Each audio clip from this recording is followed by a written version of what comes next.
জান্নাতের তাজ ইসলামী জিন্দাবাদ জিন্দাবাদ জামাত শিবিরের জনতা ইঞ্জিনিয়ারিংয়ের বিরুদ্ধে লড়তে হবে একসাথে।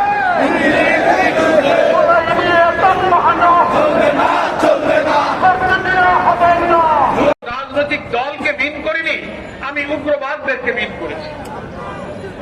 আপনার কথাই আপনি আবার ধরা পড়ে যাচ্ছেন। আপনি আবার সাংবাদিকের প্রশ্নের জবাবে প্রশ্ন করা হচ্ছে নারী অধিকার, নারীর ক্ষমতা, নারীর মর্যাদার প্রশ্নে যখন আপনি উত্তর দিচ্ছেন, সাংবাদিক বলছে তাদের একটা অংশ তো বিরোধী দলে আছে।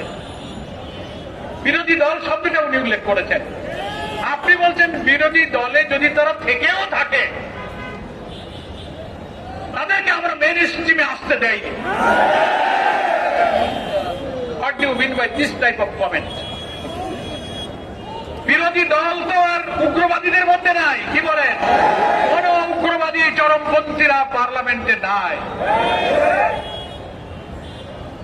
যারা রাজনীতির দল হিসেবে ইসলামের কেন্দ্রীয় মজলিসের অন্যতম সদস্য, বাংলাদেশ জাতীয় সংসদের নবনির্বাচিত এমপি জনাব কামাল হোসেন এমপি।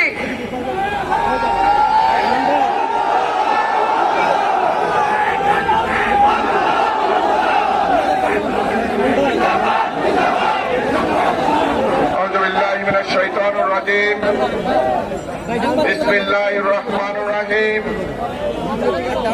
বাংলাদেশ জামাত ইসলামী ঢাকা মহানগরীর উদ্যোগে আয়োজিত ত্রয়োদশ জাতীয় সংসদের নির্বাচনে ইঞ্জিনিয়ারিং করে জনগণের রায়কে পাল্টে দেওয়ার মাধ্যমে জনসম্মুখে রেজওয়ানা হাসান যেই বক্তব্য পেশ করেছেন, যে ইঞ্জিনিয়ারিং হয়েছে তার প্রতিবাদে বিক্ষোভ মিছিল পূর্ব সমাবেশের সংগ্রামী সভাপতি, সম্মানিত প্রধান অতিথি, বাংলাদেশ জামাত ইসলামীর সম্মানিত সেক্রেটারি জেনারেল, সাবেক এমপি, মজলুম জননেতা অধ্যাপক মিয়া গোলাম পরোয়ার সহ কেন্দ্রীয় এবং মহানগরী নেতৃবৃন্দ, সম্মানিত উপস্থিতি, আমরা বিগত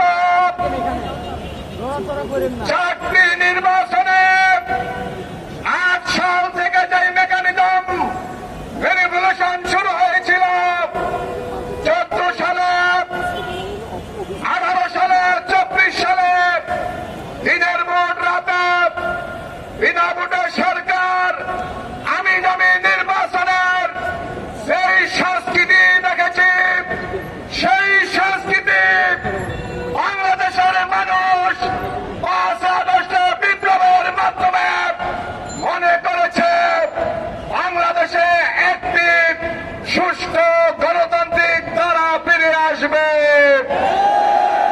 কিন্তু ত্রয়োদশ জাতীয় সংসদ নির্বাচনে জনগণের রায়কে পাল্টে দেওয়ার জন্য ইন্টারিম গভর্নমেন্টের 4 থেকে 5 জন উপদেষ্টা যে ইঞ্জিনিয়ারিং করেছেন, আমাদের নেতৃবৃন্দ নির্বাচনের পূর্বে কথা বলেছেন।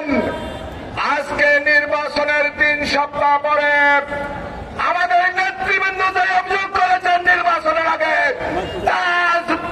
জাতির কাছে তাদের ষড়যন্ত্র উন্মোচিত হয়েছে। আমরা বলে দিতে চাই, 18 কোটি মানুষের অধিকার, মানুষের ভোটাধিকার প্রতিষ্ঠার জন্য 26-এ যারা জীবন দিয়েছে, তাদের অধিকার প্রতিষ্ঠিত করতে হলে ভোটের ইঞ্জিনিয়ারিং এর সাথে যারা জড়িত তাদেরকে জিজ্ঞাসাবাদ করতে হবে। রেজওয়ানা হাসানকে জিজ্ঞাসাবাদ করতে হবে।